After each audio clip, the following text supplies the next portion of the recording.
దోర్నాలలోని మండల ప్రజా పరిషత్ కార్యాలయం నందు గ్రామ పంచాయతీ అభివృద్ధిపై శిక్షణా తరగతులు సోమవారం ఎంపీడీఓ నాసర్రెడ్డి ఆధ్వర్యంలో ప్రారంభమయ్యాయి. ఈ శిక్షణా తరగతులకు దోర్నాల మండలంలోని పంచాయతీ సర్పంచ్లు, కార్యదర్శులు తదితరులు హాజరయ్యారు. ఈ సందర్భంగా పంచాయతీ అభివృద్ధిపై పలు సూచనలు చేశారు. 3 రోజుల పాటు ఈ శిక్షణా తరగతులు నిర్వహిస్తున్నట్లు ఎంపీడీఓ నాసర్రెడ్డి తెలిపారు.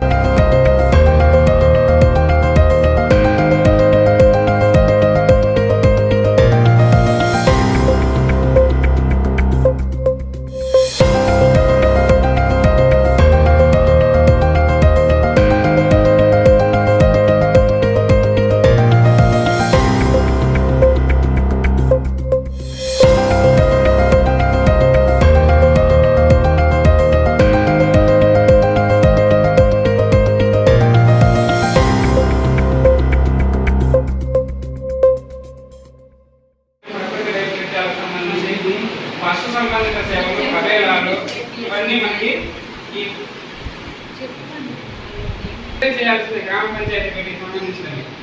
ఫస్ట్ చూస్తే మనం త్రాగునీరు, గ్రామ పంచాయతీ యొక్క మొట్టమొదటి, తర్వాత పారిశుద్ధ్యం, ఆ తర్వాత త్రాగునీరు మన గ్రామ పంచాయతీ ద్వారానే మనము పూర్తి స్థాయిలో ప్రతి ఒక్క ఇంటికి, ప్రతి ఒక్క వ్యక్తికి అందించవలసి ఉంటుంది. ఆ యొక్క వీధులనైతేనేమి, ఇళ్ళనైతేనేమి